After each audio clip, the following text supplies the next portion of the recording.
e a paz do Senhor. Isto parecia que estava aqui difícil de tirar estas parafernálias todas, desenvencilhar-me ali dos instrumentos e vir até aqui. Bom dia a todos, a paz do Senhor, que a graça do bom Deus seja sobre todos. É bom ver caras novas. Sofia, estás boa? Então, nós estamos juntos também para, não só para louvar a Deus, não só para nós nos encontrarmos neste lugar comum onde todos os irmãos estão em busca da mesma coisa. Da graça do Senhor, do seu amor, da sua compaixão, da sua misericórdia, do seu perdão, da sua ajuda no caminhar dia a dia. E com isso nós precisamos sempre de abrir as Escrituras. Porque o Senhor ainda hoje está a falar, e o Senhor não fala além das Escrituras. E o que o Espírito Santo de Deus confirma é sempre através das Escrituras. É assim que nós acreditamos aqui. Então o Senhor não vai dizer coisas novas no sentido em que vai nos revelar alguma coisa num capítulo novo de Apocalipse ou em algum livro novo. Não, os livros estão todos escritos. A palavra do Senhor é viva e eficaz para nos fazer e transformar dia a dia naquilo que Ele quer que nós sejamos. Nós temos que estar com atenção, atentos, disponíveis a que Ele transforme aquilo que Ele há tanto tempo quer transformar na nossa vida e nós, por vezes, não permitimos.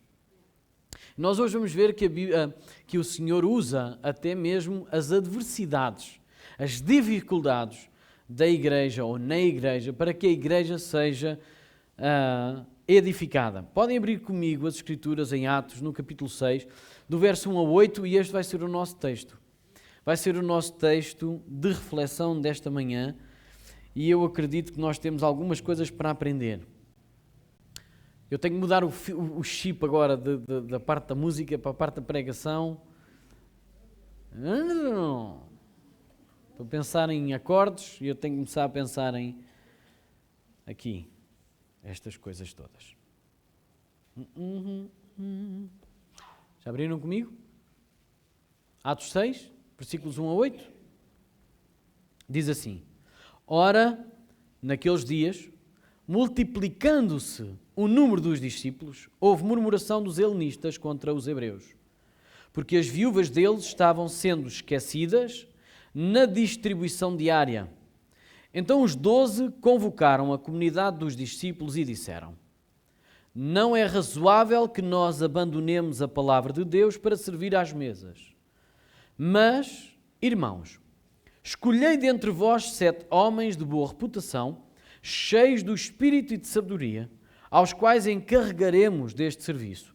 E quanto a nós, nos consagraremos à oração e ao ministério da palavra. O parecer agradou a toda a comunidade e elegeram Estevão, homem cheio de fé e do Espírito Santo, Filipe, Prócoro, Nicanor, Timão, Pármenas e Nicolau, prosélito de Antioquia. Apresentaram-nos perante os apóstolos e estes, orando, lhes impuseram as mãos. Crescia a palavra de Deus e em Jerusalém se multiplicava o número dos discípulos, também muitíssimos sacerdotes obedeciam à fé.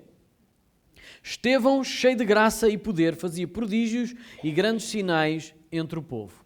Então é até aqui a palavra do Senhor. Eu creio que nós não vamos ter muito mais tempo para avançar. Eu até gostava de pôr aqui o versículo 9 e 10. Não sei se teremos tempo. Eu não tenho aqui na minha pregação, na partilha. No entanto, na leitura está lá e nós poderíamos ver algumas coisas. Mas também não há necessidade, se o Senhor vier hoje, nós vamos conhecer todas as coisas lá com Ele. Se não vier hoje, nós temos outro tempo para falar sobre estas coisas. Não é assim? Então vamos ao nosso tempo. E eu aproveito para mais uma vez esclarecer o seguinte: que não existe Igreja de Cristo à parte do Espírito Santo. O que é que eu quero dizer com isto? Não havendo a ação do Espírito Santo, o lugar comum onde as pessoas se reúnem não é a igreja. As pessoas estão equivocadas com alguma coisa. Elas ou se reúnem em nome do Pai, do Filho e do Espírito Santo e entendem a ação do Espírito Santo pelas suas vidas e nas suas vidas e através das suas vidas, ou então não é a igreja, é um clube que lá está. Ok? Então eu quero esclarecer isto mais uma vez. Não existe igreja verdadeira à margem da ação do Espírito Santo. Em primeiro lugar, porque é Ele que convence do pecado, do juízo e da justiça. Então é Ele que nos atrai à igreja. É Ele que nos atrai a ouvir o Evangelho, é Ele que nos tira as escamas dos olhos e nos dá um novo entendimento, é Ele que nos dá a capacidade de sermos transformados ao ouvir o Evangelho e de irmos ao encontro. E é Ele que nos capacita de sermos obedientes. Então, posto isto, sem a ação do Espírito Santo numa pessoa, é impossível sermos agregados a uma igreja, e isso, como nós somos um conjunto de irmãos transformados pelo Espírito Santo, atraídos pelo Espírito à igreja, então se nós não formos assim, então não somos igreja. Mas, se temos tudo isto pela ação do Espírito Santo, o convencimento, através do arrependimento, das escamas a saírem dos nossos olhos, dos nossos ouvidos, a tirarem aqueles tampões, porque quantos aqui estão que ouviram diversas vezes a mesma coisa, até que a verdade fez sentido? Eu fui um desses. Eu andei na escola dominical até bem tarde. Aliás, eu pensava que a igreja era a escola dominical.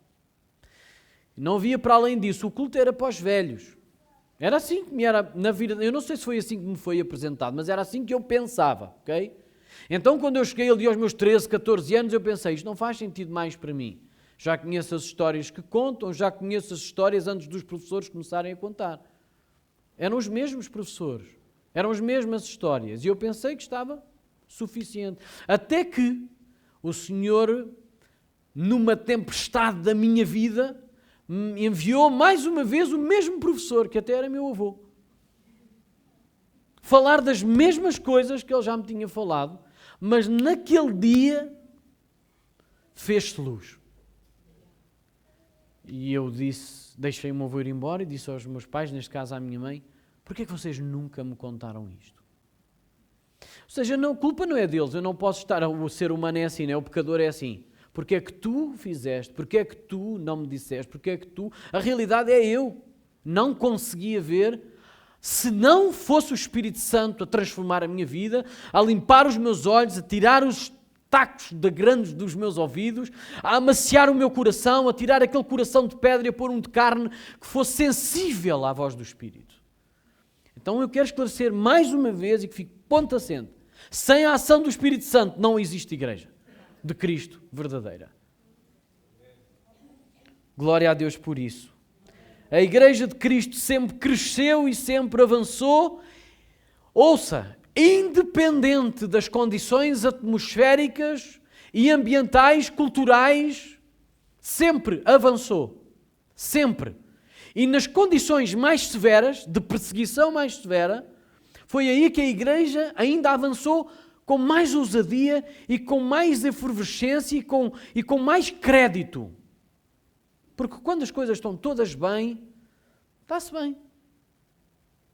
Mas quando a igreja passa por um processo difícil e o Espírito Santo leva ao colo essa igreja, protege essa igreja, embeleza essa igreja no meio da dificuldade, então aí nós podemos dizer que fomos edificados e nós crescemos até mesmo em número, não só em edificação. E Lucas registra isso várias vezes. E nós vimos até aqui, ao capítulo 6, que vamos dizer assim, o Satanás tentou impedir por diversas vezes, várias maneiras, o crescimento e o avanço do reino de Deus através da igreja. Ele tentou, de várias maneiras. Vimos que ele intimidou os apóstolos, levou os prisioneiros, ameaçou-os. E o que é que isso fez? Fez com que a igreja estivesse em oração fervorosa por eles que estavam presos. Mesmo no meio dos milagres, sinais, prodígios e maravilhas, a igreja foi ameaçada, mas o que é que aconteceu? Se no início tinham 3.000, depois disso ficaram com mais 5.000. Já eram 5.000.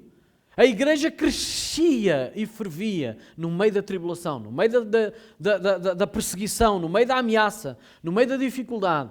E depois houve uma intrusão. Satanás enviou alguém, ou usou alguém, influenciou alguém para dentro da igreja, no seio da igreja, trazer dificuldade, trazer mentira, trazer falsidade, que foi Ananias e Safira. No meio dessa falsidade, o que é que o Senhor fez? O Senhor purificou a igreja. E o que é que aconteceu à igreja? A igreja teve temor. E aqueles que não eram igreja já não se juntavam mais, mas aqueles que eram igreja e que tinham sido tocados pelo Espírito Santo, mesmo por aquele temor, agregavam-se à igreja. E diz que a igreja crescia e multiplicava-se em discípulos, não diz membros. Ouça, diz discípulos, porque a igreja é feita de discípulos. De pessoas que servem o seu mestre. E que querem colocar os seus pés onde ele já pôs, querem servir naquilo que ele já serviu, querem servir com o mesmo amor com que ele serviu, querem servir com a mesma ousadia com que ele serviu. Ouçam, isto quer dizer que eles servem no mesmo espírito que o Espírito de Jesus servia, com que Jesus servia. E é assim que a igreja deve servir, e vimos isto em Atos 2, 3, 4, 5 e agora chegamos ao capítulo 6. Sabem que aqui houve um grande problema, porque no capítulo 6 o que houve de problema para a igreja e que Deus permitiu, ouça, não pensemos que uma igreja cheia do Espírito é uma igreja sem problemas. Ouça, uma igreja sem problemas é uma igreja sem o Espírito.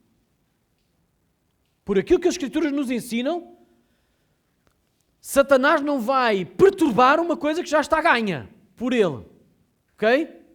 Então uma igreja que é muito perturbada é uma igreja que é cheia do Espírito Santo.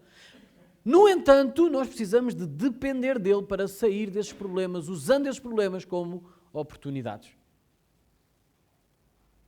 Então aquilo que nós podemos hoje espremer alguma coisa aqui é que a igreja está em movimento e a igreja em movimento transforma problemas em oportunidades.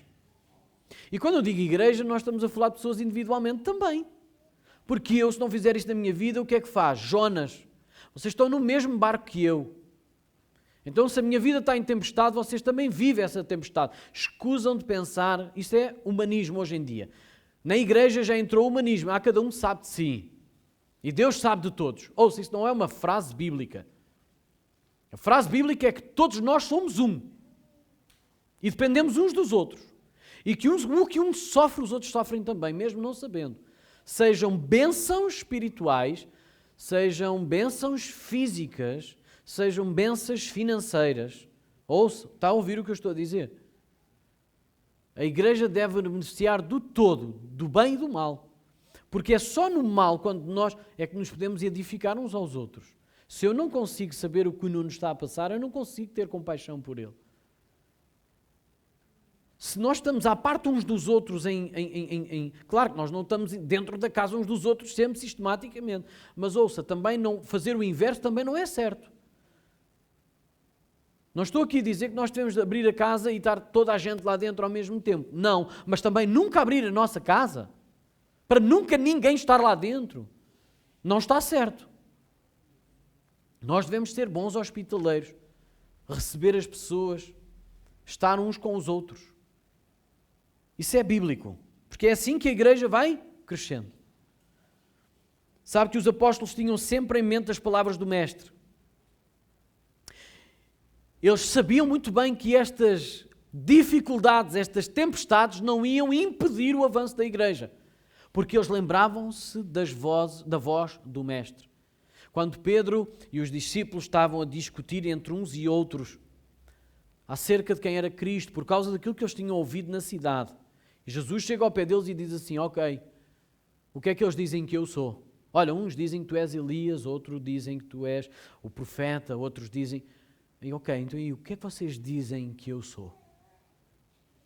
E Pedro levanta-se e diz, tu és o Cristo, o Filho de Deus. E Jesus vira-se para ele e diz, não foste tu que te foi revelado, foi o Pai dos céus que te revelou. Não foi carne nem sangue que te revelou isso, foi o Pai celestial. E agora te digo, tu também és Pedro, e sobre esta pedra, que ele tinha acabado de dizer, que ele é o Cristo, edificarei a minha igreja. E depois ele tem aquela última frase, a última expressão, que ele diz, nem as portas do inferno prevalecerão contra a minha igreja. E os discípulos sabiam isto. Então eles passaram de ser ameaçados para ser os que transtornam o mundo. Não foi assim no capítulo 5 que a malta disse? O Sinédrio chamou esta malta e disse, vocês têm que parar de falar o nome de Jesus, pá. Eu acho que os sacerdotes devem ter dito pá no fim. Porque eles já estavam extremamente irritados com Pedro e Tiago e João. Vocês têm que parar de falar o nome de Jesus, pá.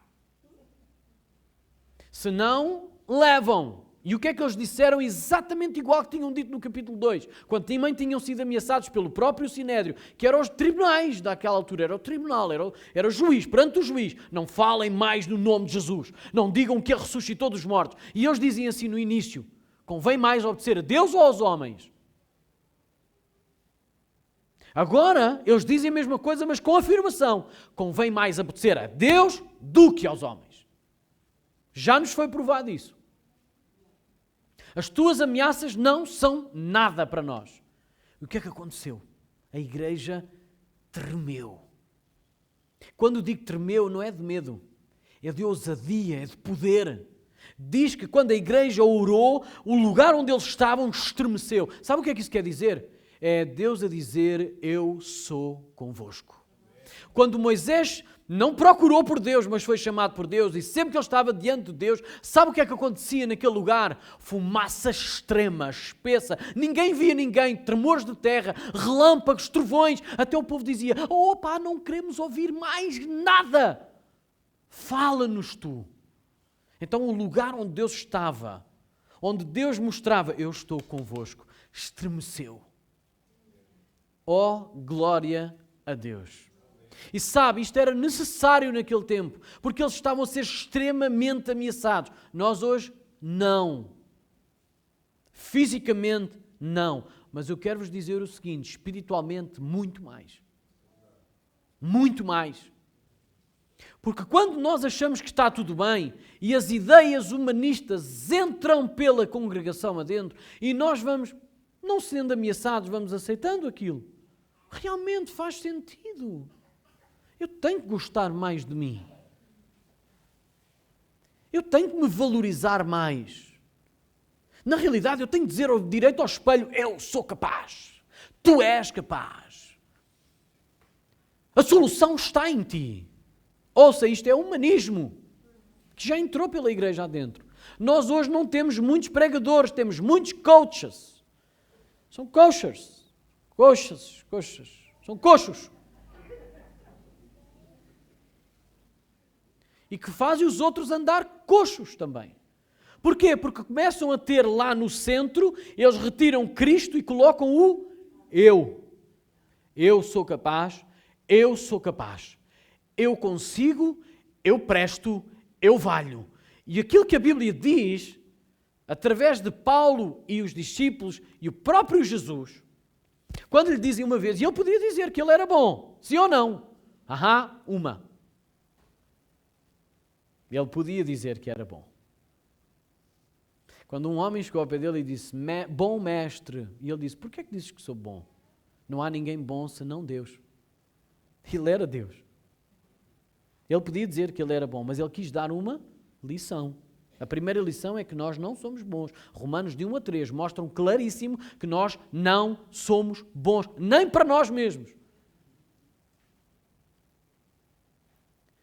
E aquilo que Paulo diz aos Gálatas, diz, não vivo mais eu, mas Cristo vive em mim. A vida que eu vivo agora na carne, vivo-a na fé do Filho de Deus, que se entregou por mim, me amou e se entregou por mim.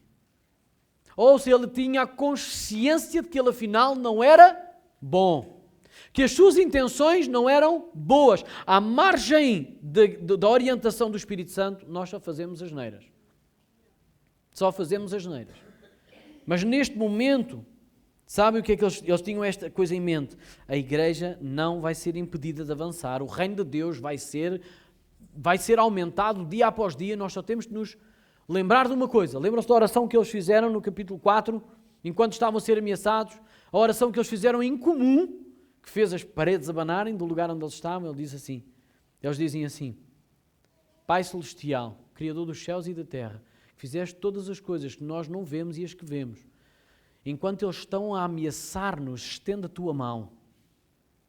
E enquanto tu fazes sinais, prodígios e maravilhas por intermédio do teu servo Jesus, dá-nos ousadia para pregarmos com toda a intrepidez. Sabe o que é dizer intrepidez? Não há nada que nos faça abalar. Não há nada que nos faça parar. Não há nada que nos ameace verdadeiramente. Então toda a intrepidez era isso que eles estavam a fazer. Então não havia condições atmosféricas, ambientais, culturais, ameaçadoras que fizessem a igreja travar. E eles tinham isto também bem presente. Romanos 8, 37 a 39. Eu estou a passar uma rasteira aqui à malta da multimédia, porque eu não me estou a seguir aqui pelos papéis. Peço perdão, amigos. Estou a seguir e não seguindo. É assim. Diz, em todas estas coisas, e fala de espada, fala de ameaças, fala de morte, fala de tudo. Ele diz, em todas estas coisas, porém, somos mais que vencedores por meio daquele que nos amou. Porque eu estou bem certo de que nem a morte, nem a vida, nem os anjos, nem os principados, nem as coisas do presente, nem do porvir, nem os poderes, nem a altura, nem a profundidade, nem qualquer outra criatura poderá separar-nos do amor de Deus que está em Cristo Jesus, nosso Senhor. Então este era o segredo dos apóstolos e dos discípulos da igreja que se iam aumentando e sendo acrescentados todos os dias para que eles não olhassem para as ameaças, mas olhassem para o alvo, que era pregar o Evangelho com intrepidez. Então eles tinham aqui a base do problema. E enquanto uns veem um problema, outros veem uma oportunidade. E é assim que nós temos que começar a mudar o nosso chip, ok? Ok, problemas vêm à nossa vida. Não há ninguém aqui que não tenha problemas. Ouça, não há ninguém aqui que não tenha problemas. Aqui o segredo está em como é que nós olhamos para esses problemas. Como é que eu vou solucionar esses problemas? Dependendo de mim ou dependendo da ação do Espírito Santo em mim. Ouça, isto é que vai fazer toda a diferença. Porque o problema vai surgir, ou já está na sua vida. Aqui a diferença da solução será como é que eu vou abordar este problema. Vou abordar como um real problema ou como uma oportunidade de crescer? Claro que é fácil nós falarmos quando estamos bem, está tudo bem, mas esta é a realidade da igreja, onde uns viram um problema, outros viram uma oportunidade. E na verdade, no meio de muitos problemas, existe sempre uma boa oportunidade de solução. Não é fácil, normalmente não é simples, mas há. Dependemos do Espírito. No versículo 1 diz assim, ora, naqueles dias, multiplicando-se o número dos discípulos, houve murmuração dos helenistas contra os hebreus, porque as viúvas deles estavam sendo esquecidas na distribuição diária.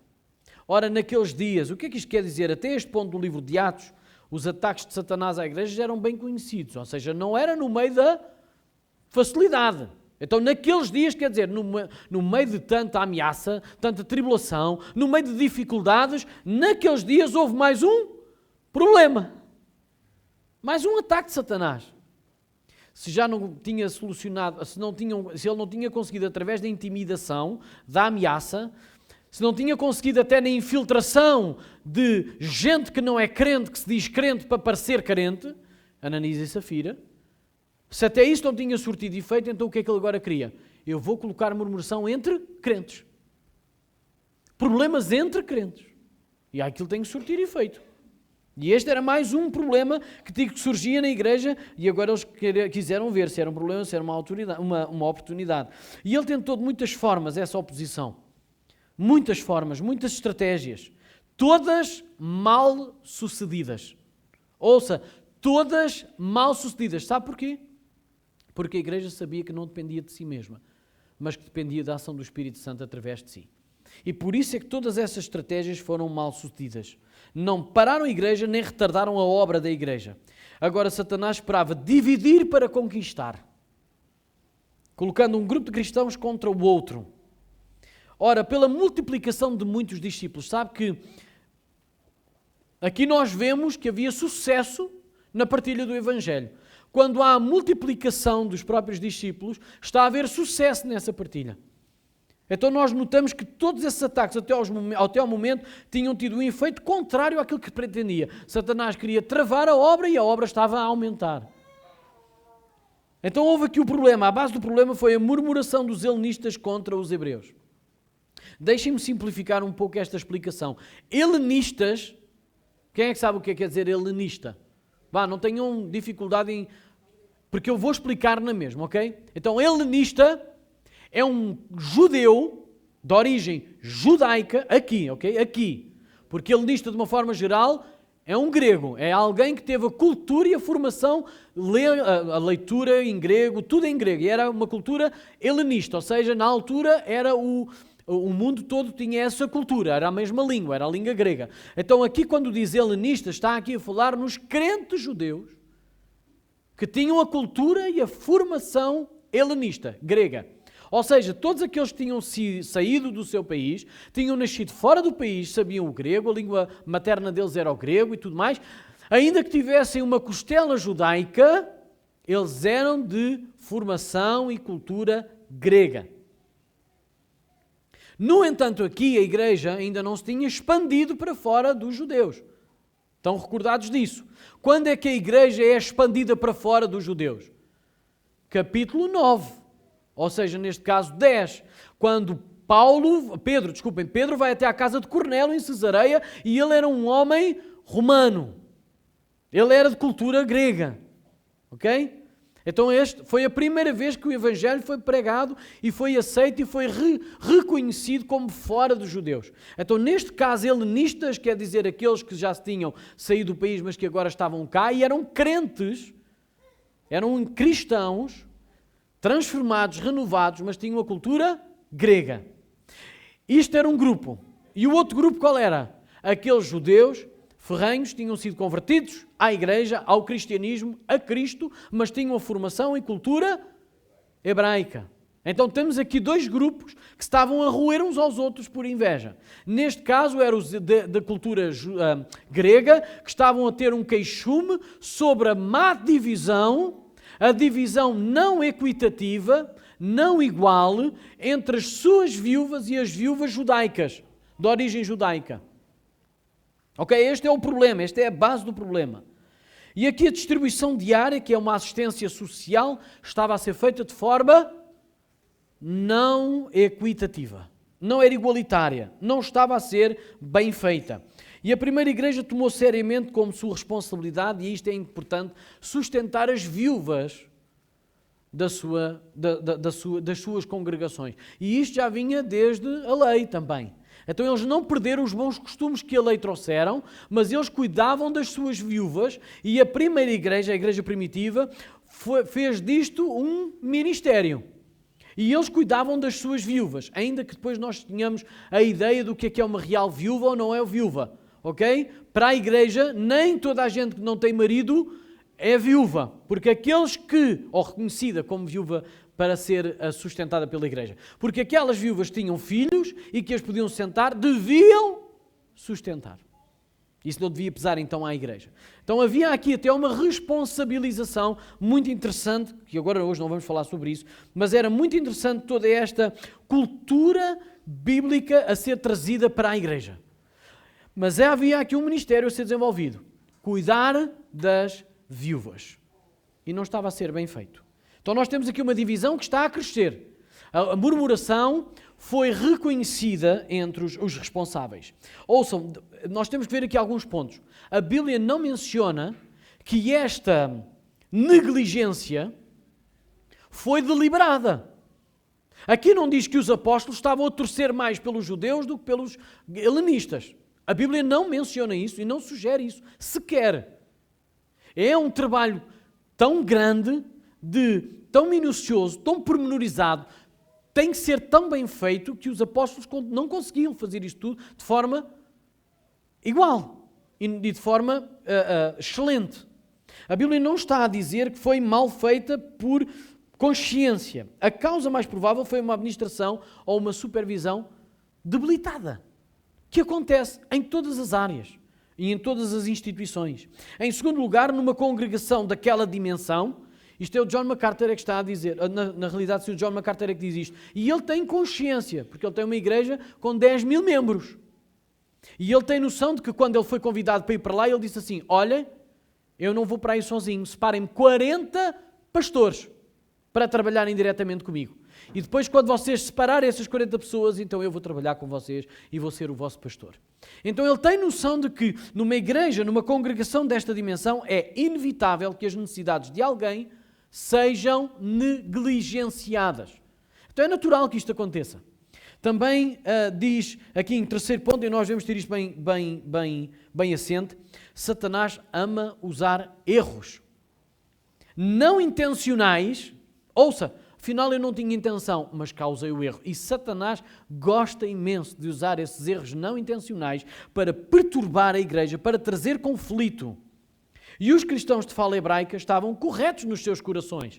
Ora, se eles estavam a ser negligenciados, se eles viam que as suas vidas estavam a ter dificuldades para se sustentar e olhavam para as outras e viam que estavam ali na boa, eles começaram a ter um queixume que era verdadeiro. Era correto. Não o queixume em si, porque nós quando olhamos para a murmuração, vemos sempre como uma coisa negativa. Mas a Bíblia não diz que eles causaram conflito com a sua murmuração. O que eles fizeram foi trazer conhecido a dificuldade que eles conheciam e trouxeram isso ao sítio certo. Onde é que eles trouxeram? Aos apóstolos. Fizeram conhecido aos apóstolos. Mas também diz aqui um outro lugar, que é, aqui os cristãos de fala grega também estavam corretos nos seus factos. Eles diziam muito bem, não fomos nós que fizemos essa maldivisão. Nem nunca tivemos essa intenção. E os apóstolos vão-se poder explicar se fizeram isso de propósito ou sem intenção. Então havia aqui duas verdades e dois factos corretos que eles tinham que resolver. E isto não é fácil, mas nós temos que enfrentar os problemas. E enfrentar problemas, deixe-me dizer, é criar oportunidades. Então, versículos 2 a 4 diz o seguinte: então os 12 convocaram a comunidade dos discípulos e disseram: não é razoável que nós abandonemos a palavra de Deus para servir às mesas. Mas, meus irmãos, escolhei dentre vós 7 homens de boa reputação, cheios do Espírito Santo e de sabedoria, aos quais encarregaremos deste serviço. E quanto a nós, nos consagraremos à oração e ao ministério da palavra. Deixe-me dizer o seguinte: todo o problema exige uma solução. Quando uma igreja não reconhece que tem problemas e não os tenta enfrentar para os solucionar, já arranjou mais problemas. E isso acontece também na nossa vida. Quando um problema vem à nossa vida, se nós quisermos meter como a avestruz a cabeça na areia, posso-vos garantir que esse problema não vai sair e vão cair mais problemas por causa disso. Porque esta é a arma de Satanás. Quando ele vê uma porta aberta para nos trazer perturbação, conflito, desilusão, dificuldade, então ele não vai perder a oportunidade. E nós não podemos perder a oportunidade de encarar os problemas para trazer oportunidades, ok? Para trazer soluções. E esta era a maneira como a igreja via as coisas no início. Ouça, no início da igreja os apóstolos geriam as coisas de uma forma, o que é para resolver? Vamos lá resolver. Vamos ser ameaçados, bora lá, o que é que vocês precisam de nós? Parem de falar do nome de Jesus, não vamos parar. Acabou. Ananias e Safira entraram lá e pensaram que iam ser assim destacados, porque não, andam ali e ouvimos falar que andam a vender propriedades e entregar tudo aos apóstolos para que eles possam gerir bem as necessidades do corpo de Cristo. Aí nós também queremos ser destacados. Sabe porquê? Porque na Bíblia, quando está a falar ali, diz que Barnabé se destacou um pouco por causa disso e foi reconhecido como um daqueles que poderia servir através da igreja e servir a igreja como um missionário também. E aquele homem teve destaque. Vamos também ter. Ananias, o que é que tu achas, filho? Eu acho que sim. Vamos lá. Eu agora estou a dizer que a mulher é que teve o problema. Não, vamos dizer ao contrário. Está bem, o Ananias é que disse: Safira, o que é que tu achas da gente vender uma propriedade e dar 30% à igreja e ficar com os outros 70%? E depois nós dizemos que entregamos tudo, ficamos destacados. O que é que tu achas? Bela ideia. O que é que aconteceu? Pedro o que é que fez? Pedro enfrentou aquela crise, aquele problema, aquela falsidade e disse: tu achas que mentiste a nós? Mentiste ao Espírito Santo, mas com ele ninguém brinca. E ele caiu. Morreu. E nós podíamos pensar: bom, Safira vai chegar depois, se calhar ele tem misericórdia. Mas ele disse: olha, sabes quem é que são aqueles ali?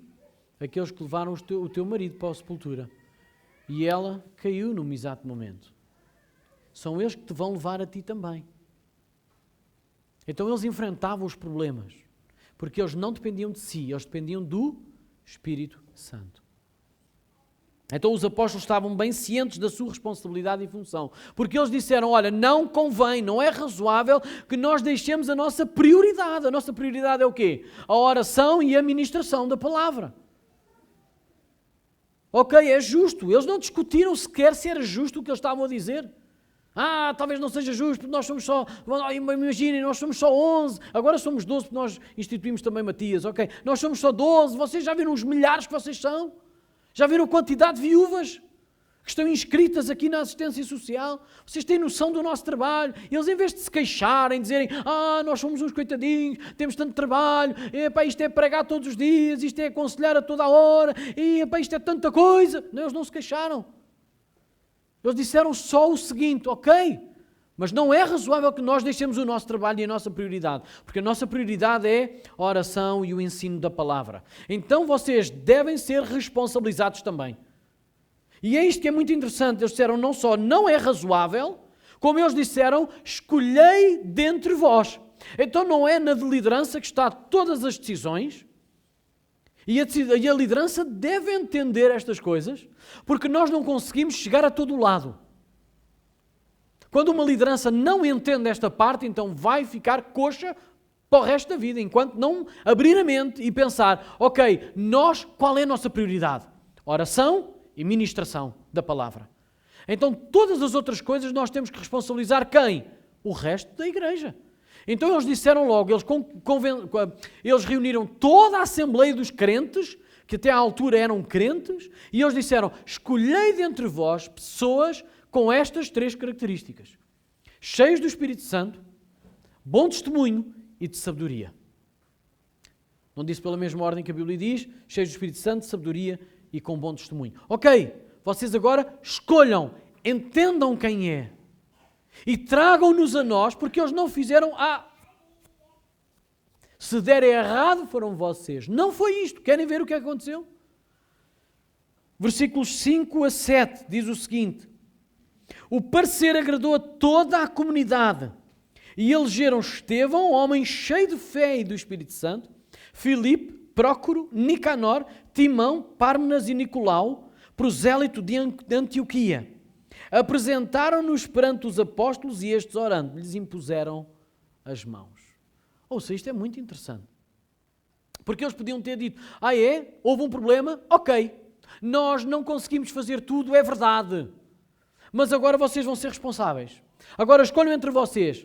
E se isto der buraco, se isto der barraca, e a gente também vai chamar-vos a atenção. Não, eles disseram, escolham dentre vocês. E depois diz, pareceu a todos bem. E o que é que eles fizeram? Nós vamos dar o nosso carimbo apostólico sobre esta escolha. O que é que eles fizeram? Oraram e impuseram as suas. O que é que eles estão a dizer? Sabem o que é a imposição das mãos? Na lei, a imposição das mãos é dizer, eu coloco toda a minha responsabilidade sobre este animal. Todo o meu pecado, toda a minha vida está sobre este animal. E quando o animal era degolado, os seus pecados eram... não eram perdoados, pois não? Eram perdoados ou não? Agora esta é uma pergunta teológica. Os pecados eram perdoados pelo animal, sim ou não? Não. Havia ali um stand-by, até já, a gente já se encontra. Okay, eu vinha matar-te, mas agora eu espero mais um tempo, até que venha o verdadeiro Cordeiro. E ele sim aplaque toda a minha ira e apague todos os vossos pecados. Então aqui a situação era, eles estavam a colocar as suas responsabilidades também e a reconhecer que a sua escolha também era aquela. Por isso é quando nós consagramos alguém à igreja, seja como pastor, seja o que for, seja que ministério for, nós gostamos não só de orar, mas de impor as mãos. Porque nós estamos a responsabilizar-nos por aquela escolha também. Mas a igreja deve escolher os seus líderes e os seus servos. Ok? A igreja tem que ser madura para escolher os seus líderes. Então diz aqui também que não havia dúvidas destas coisas. O conselho final agradou a todos. E este é mais um sinal de que a igreja não se guiava por ela mesma, mas era gerida não pela pressão causada sobre os apóstolos. Ou seja, não foi porque a pressão veio, foi porque eles sabiam que tinham um problema para resolver e eles dependeram de quem? Do Espírito da igreja, do Espírito Santo de Deus que gera a igreja. Então eles sabiam isto, eles tinham que estar isto. E alguns estudiosos afirmam que houve uma grande sensibilidade e imparcialidade na escolha. Vocês já repararam nos nomes que eles escolheram? Os nomes são praticamente todos de origem helenista. Prócoro, Pármenas, o próprio Filipe, são nomes gregos, ok? São nomes gregos que estão a ser reconhecidos. Então houve uma grande sensibilidade e uma maturidade da igreja, porque em uníssono e em unanimidade eles olharam para o problema e disseram, bom, são as viúvas helenistas que têm sido maltratadas. Então vamos reconhecer para este ministério de equidade, de equilíbrio, pessoas que tenham esse coração, que ligadas também a esta dificuldade. Estão a entender aqui a imparcialidade e também a maturidade da escolha desta igreja? Houve uma grande sensibilidade e eles foram reconhecidos. Eles foram reconhecidos, maioritariamente de origem grega, pelo menos os nomes. Ainda que a maioria da composição dos membros de toda a congregação fosse de origem judaica. Então todo o serviço prático, ouçam, eles foram chamados para um serviço prático, mas nós não podemos ver nas Escrituras, quando os apóstolos dizem, então e agora nós não convém nós pararmos o serviço da oração e da pregação da palavra para irmos servir às mesas, como se aquilo fosse assim uma coisa. Não, e os apóstolos não estavam a inferiorizar ou menosprezar aquele serviço. Eles estavam a dizer é que nós temos uma prioridade dada por Deus e não conseguimos encaixar mais além. Porque este serviço de oração e de pregação é muito importante. E nós não podemos andar distraídos. Olha o que é que deu. Murmuração entre a igreja. Então este trabalho é muito importante também. Mas não pode ser feito por nós. Porque nós não nos podemos distrair, nem dividir para estes dois serviços. Mas eu quero chamar a atenção de uma coisa. Este serviço prático é um serviço extremamente espiritual. E nós vemos isso porquê? Pela causa do problema. Trouxe perturbação a toda a igreja. Parou o comboio. Então um serviço prático tem que ser visto sempre como um serviço extremamente espiritual. Porque ele pode ou participar do avanço da igreja ou do recuo da igreja. Pelo menos do travão da igreja. Foi o que aconteceu ali naquele momento. Eles entenderam que tinham que parar o comboio para resolver aquele problema e continuarem juntos a caminhada. Então o trabalho ministerial de servir às mesas, eu quero chamar a atenção que não era literalmente servir só às mesas, e quero dizer também o seguinte, estes 7 não foram reconhecidos ou escolhidos para andar a servir às mesas, mas para terem a responsabilidade deste ministério prático. Então toda a igreja servia, mas eles eram os responsáveis por toda esta divisão de assistência social. A assistência social ou o serviço prático da igreja não consegue ser feito por 7 pessoas, quando é uma igreja tão grande. Então, à medida que a igreja vai crescendo, os ministérios também têm que ir agregando mais filiais, mais pessoas, mais adeptos, mais pessoas que estão a servir. Okay? E é isto que está ali a acontecer. Eles entenderam que nós temos de ter alguém que vá gerir. E eles começaram a fazer isso. Sabe que os apóstolos confirmaram juntamente com toda a Assembleia a decisão unânime. Então, se a primeira fase da escolha foi através do crivo do povo, foi o povo que entendeu quem é que tinha aquelas 3 escolhas características, agora também passava pelo crivo dos apóstolos. E isso foi mostrado publicamente, através da oração e da imposição de mãos, que era reconhecido como um ato vinculativo, como nós já vimos. Havia aqui o carimbo apostólico. Estes também são escolhidos por nós. E agora basta-nos viver o lucro das vitórias.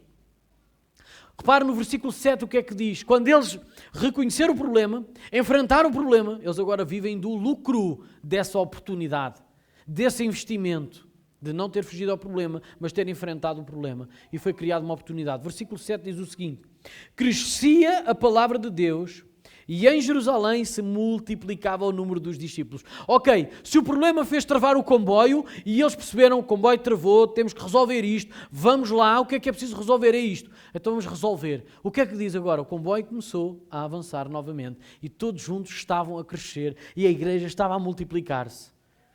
Então eles agora estavam a viver o lucro dessa vitória, dessa ousadia.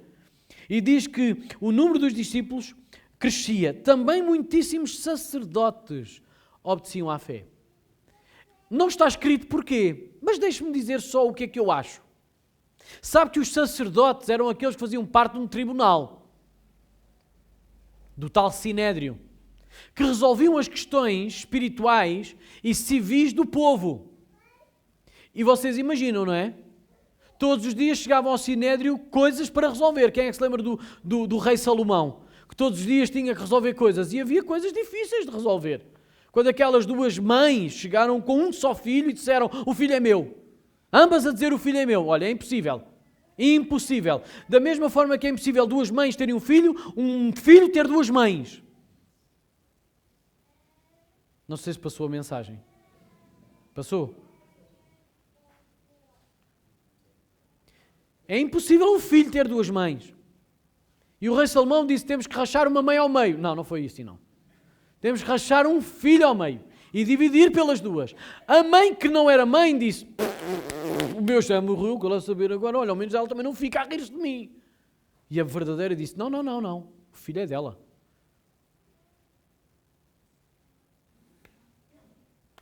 E é isto que a verdadeira igreja faz.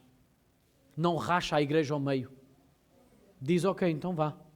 Vamos abrir mão da nossa razão e que a verdade se vá apurando pela verdade do Espírito. Sabe o que é que o Espírito Santo fez naquela altura no rei Salomão?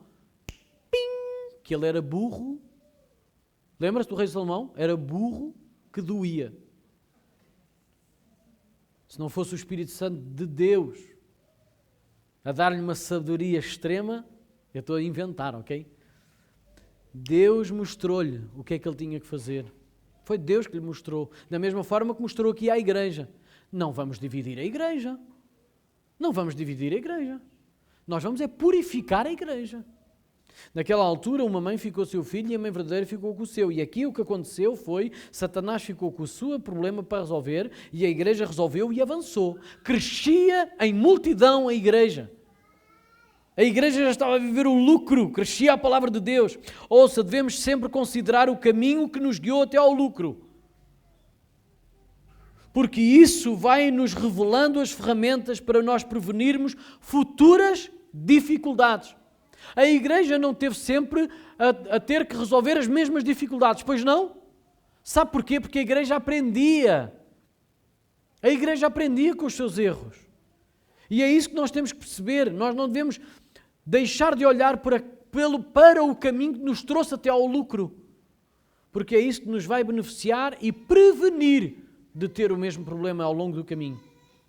Então tudo poderia ter dado errado quando Satanás tentou atacar através da divisão. Por essa razão, todos os envolvidos merecem muito crédito. E especialmente Deus merece toda a glória. Ouça comigo, em primeiro lugar, a Deus toda a glória. Mas não devemos deixar de reconhecer que este caminho teve um caminho. E em segundo lugar, aqueles que fizeram conhecida a reclamação. Eles não se calaram, eles perceberam que havia necessidade. Eles perceberam que alguma coisa tinha que ser resolvida ou aquilo ficando amorfo, a ganhar podridão debaixo de um tapete. Se aquilo não fosse feito conhecido aos apóstolos, o que é que acontecia com a igreja? Dividia-se. Quando as coisas chegassem aos apóstolos, eles diziam, o quê? Já está tudo no chão, tudo dividido, e agora o que é que nós podemos fazer? Nada. Então houve alguém com ousadia de perceber, há um problema e tem que ser levado ao lugar certo. Que eram os apóstolos. Então estas pessoas têm que ser reconhecidas também pelo seu crédito. Elas não permaneceram a ouvir o erro, a ficar ali, a apodrecer a massa. Eles pegaram no problema e levaram-no ao lugar certo. E em terceiro lugar, aqueles do outro grupo. Os judeus de fala hebraica que reconheceram a falta de equidade. Quando aquilo foi conhecido diante dos apóstolos, o que é que os apóstolos disseram? Realmente há um problema e ele tem que ser solucionado. Então estas pessoas também merecem crédito. Porque as pessoas estão dispostas a engolir o seu orgulho, não estar ali a debater a razão ou o porquê que foi, mas foi sem querer, foi sem intenção. Não, há um problema, vamos resolver. É preciso reconhecer também crédito a estas pessoas. Em quarto lugar, os 7 homens escolhidos. Eles olharam para aquilo e pensaram, bom, nós fomos chamados para viver dentro de um problema. É ou não é verdade? Eles estavam a ser chamados para um ministério que só dava problemas. Não tem que lhes ser reconhecido também o crédito de eles aceitarem uma tão difícil tarefa, que eles já sabiam qual era o resultado se eles errassem. Então eles aceitaram a chamada para um serviço sem glamour, mas cheio de honra. Em quinto lugar, os apóstolos. Também merecem o seu crédito porque eles foram ao encontro das necessidades, sem se deterem em justificações sem sentido. Como eu vi há pouco, nós vimos há pouco, eles não se deteram nas justificações. Fizemos assim, mas é porque nós temos muito trabalho escalado. Não quer saber nada disso, há um problema, vamos resolver. Quanto mais rápido nós entendermos que a solução do problema é maior do que a nossa honra própria, mais rápido os problemas se desvanecem. Mais rápido a igreja se edifica e mais rápido a igreja cresce. Então eles reconheceram isto e eles responderam à necessidade, sem justificativas e sem se distraírem da sua tarefa principal. Porque eles podiam querer fazer o quê? Deixem os primeiros meses ou o primeiro ano nós limparmos a nossa honra e fazermos isto como deve ser. Porém, sem dizer nada a ninguém, nós agarramos nas pregações todas que já fizemos e copiámo-las outra vez. Vocês entendem onde é que eu quero chegar? Vamos lá limpar a nossa honra, vamos estar o primeiro ano a fazer aquilo como deve ser, para nós todos dizerem, olha que grandes eles são, tão bons, hã? Não, essa não é a nossa tarefa, reconhecemos que estávamos a errar, por estarmos a fazer uma coisa que não era nossa, mas o que convém nós fazermos pela palavra de Deus é a oração e a edificação pela palavra, ministrar-vos a palavra, e vocês vão conseguir fazer este trabalho de uma forma excelente, muito melhor do que nós. Já viram aqui a honra que está aqui também a esta malta? Então eles precisam também de crédito. Então diz que depois disto tudo multiplicava-se o número dos discípulos. Agora um problema potencialmente divisivo foi resolvido. Por esta situação ter sido resolvida com sabedoria e muita sensibilidade no espírito, por parte de todos, o Evangelho não se deteve, mas continuou a espalhar-se e o número de discípulos aumentava. Eu comecei a falar dos sacerdotes e depois fui para o rei Salomão. Lembra-se disso? Você tem noção do que eram os sacerdotes estarem assim no tribunal e a verem todos os dias a chegar grandes problemas e eles não conseguirem resolvê-lo? E agora eles estavam a ver uma capacidade extraordinária em pescadores. Pescadores que se diziam cheios do Espírito Santo, que pregavam uma loucura de dizer que um homem que deu a vida por outros pagou o preço do pecado deles e agora os tinha capacitado para eles pregarem esse Evangelho e resolverem as situações e fazer com que a igreja cresça. E eles estavam a ver isso em verdade. Eles estavam a ver isso acontecer. Então a comunidade de sacerdotes que tinha essa responsabilidade via neles uma capacidade extraordinária que eles próprios não tinham e tinham sido formados nas melhores universidades para fazê-lo. E agora, num abrir e fechar de olhos, viam pessoas que eram consideradas como pescadores, sem classe, a conseguir resolver problemas que eles nunca tinham conseguido. Está a entender? Então, multiplicar-se os discípulos e a igreja ficar unida depois de um problema tão grande é a ação do Espírito verdadeiramente a agir na igreja e através da igreja. De tal forma que a igreja se multiplicava e até os sacerdotes, muitos deles obedeciam à fé. Muito bom. E antes que pensemos que este assunto só trouxe um aumento da capacidade organizativa da igreja, quero lembrar o seguinte. Se a igreja doou diáconos cheios do Espírito Santo, ou se a igreja quando escolheu aquela malta disse, agora nós vamos enviar-vos, vamos doar-vos à igreja. A igreja recebeu diáconos cheios do Espírito Santo e agora sabe o que é que aconteceu? Foi-lhes dado por Deus sacerdotes convertidos.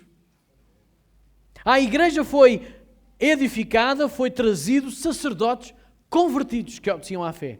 Em segundo lugar, a igreja escolheu diáconos cheios do Espírito Santo e sabe o que é que ele recebeu na realidade? Mártires. Grandes pregadores do testemunho de Cristo. Então a igreja escolheu diáconos para servir às mesas. Sabe o que é que lhes saiu? Sabe o que é que lhes saiu? Saiu-lhes pessoas cheias do Espírito Santo a pregar o Evangelho de tal forma que doavam a sua vida para o Evangelho se espalhar e cumprir a vontade de Deus. Porque se até ali o Evangelho não saiu da Judeia, depois de Estevão, saiu para Samaria e até aos confins da terra.